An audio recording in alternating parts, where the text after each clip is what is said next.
नमस्कार, कैसे हो कलाकारों। पोर्ट्रेट ड्राइंग सीरीज का ये 5th वीडियो है और पिछले वीडियो में हमने डिस्कस किया था आंख के स्ट्रक्चर के बारे में, आंख के एवरी डिटेल्स के बारे में, किस किस जगह में, किस किस शेप में, किस तरह से आई को परफेक्टली ड्राइंग करना है। और आज हम देखेंगे आंख को मैं डिटेल्स में कैसे बनाता हूँ। तो चलिए स्टार्ट करते हैं। किसी भी ड्राइंग को बनाने से पहले हमें सबसे पहले उसका लेइन बना लेना पड़ता है। लेइन एक ऐसा बेसिक शेप है जो कि इसके बाद जब हम डिटेल्स डालेंगे तो कौन सा शेप को किस जगह में डालना है और वो किस साइज का होगा ये समझने में सहायता करेगा।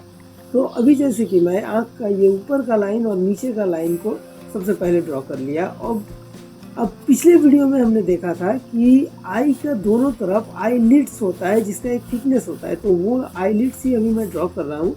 और मैं फिर बता देता हूँ, पिछला वीडियो में आँखों का डिटेल्स, हर एक डिटेल्स को बहुत डिटेल में समझाया गया है, तो वो वीडियो जिन्होंने अभी तक नहीं देखा है वो ज़रूर देख ले।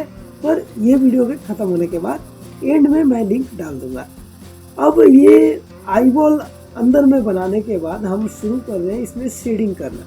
शेडिंग जब हम करेंगे तो हम दो वैल्यू पे काम करेंगे, एक डार्क टोन और एक मिडिल टोन। ये दोनों टोन को हम शुरू से देते रहेंगे और लाइट टोन जो है वो बाय डिफ़ॉल्ट पेपर वाइट हमारे पास है ही, तो टोन को देते हुए ही हम आगे बढ़ेंगे क्योंकि बहुत ज़्यादा कुछ ड्रॉ करने लायक है नहीं।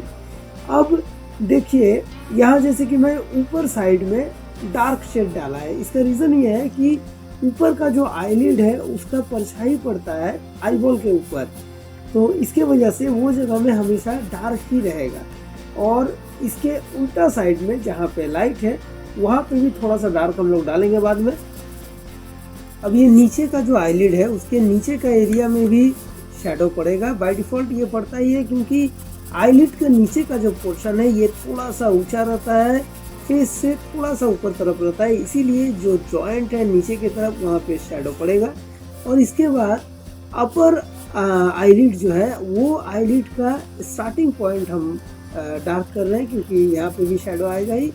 और यहाँ पे शेडिंग जब भी हम लोग देंगे शुरू से ही हमें डार्क शेड कभी भी यूज़ नहीं करना है, हमेशा मिडिल टोन को देते हुए आगे बढ़ना है और उसके बाद धीरे धीरे डार्कनेस बढ़ाते हुए डार्क टोन में जाएंगे, जैसे कि हम लोग वाटर कलर में करते हैं लाइट टू डार्क में।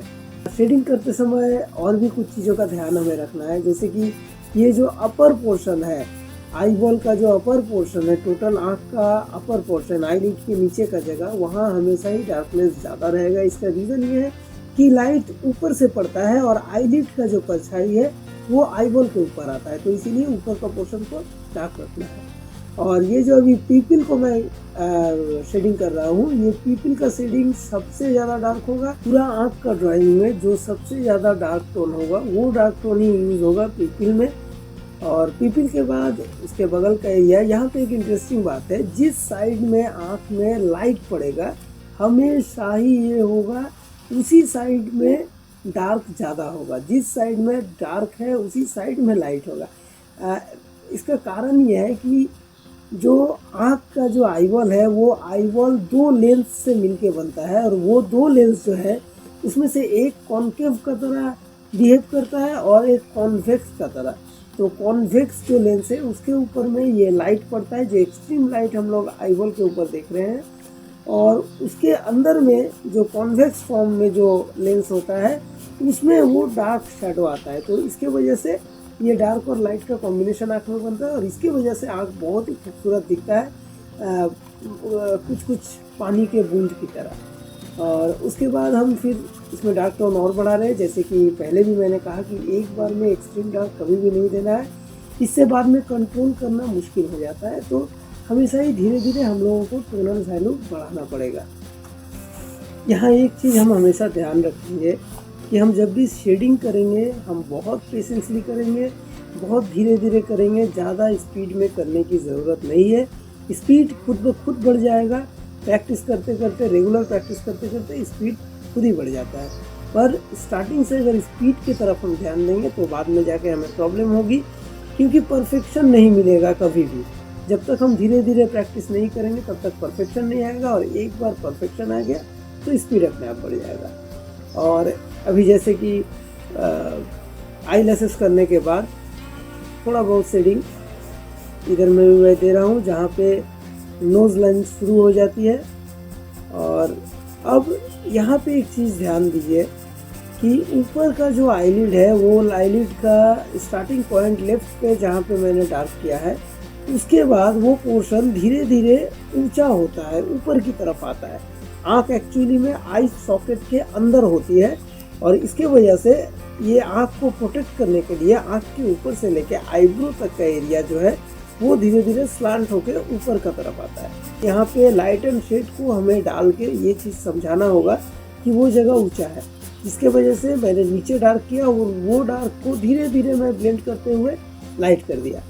और उसके बाद आईब्रो में सिर्फ हमें लाइंस देनी है, कुछ थोड़ा बहुत वैल्यू ऐड करके वो ठीक हो जाएगा। और उसमें बहुत ज़्यादा मैं यहाँ डिटेल्स में आईब्रो नहीं दिखा रहा हूँ। आईब्रो को थोड़ा बहुत करने के बाद ज़्यादा डिटेल्स अभी मैं नहीं डाल रहा हूँ। और फिलहाल ये नीचे का जो शेडिंग है, जो अभी मैंने बताया कि ये जगह नीचे से ऊपर का तरफ होता है, इसी हिसाब से हमें शेडिंग डाल के वो शेप को क्रिएट करना होगा। ज़रा और डार्क डिटेल्स एक्चुअली हम जब भी डिटेलिंग करेंगे शेडिंग में तो हम धीरे धीरे ही हमेशा वैल्यू को बढ़ाएंगे। यहाँ जैसे कि मैं धीरे धीरे बहुत लाइट टोन में इसको डाल रहा हूँ और कई बार पेंसिल को रब करने के बाद यहाँ पे टोन थोड़ा सा डार्क हो रहा है, धीरे धीरे डार्क हो रहा है। इससे होता ये है कि लाइटर एरिया हमारा अलग है और डार्कर एरिया हमारा अलग है। ये जब दो डिफरेंट शेप हमें मिल जाएंगी उसके बाद हम सिर्फ डार्क टोन को थोड़ा और करके बढ़ा के ठीक कर सकते हैं या सूटेबल कर सकते हैं, जो कि आँखों को ठीक लगे देखने में।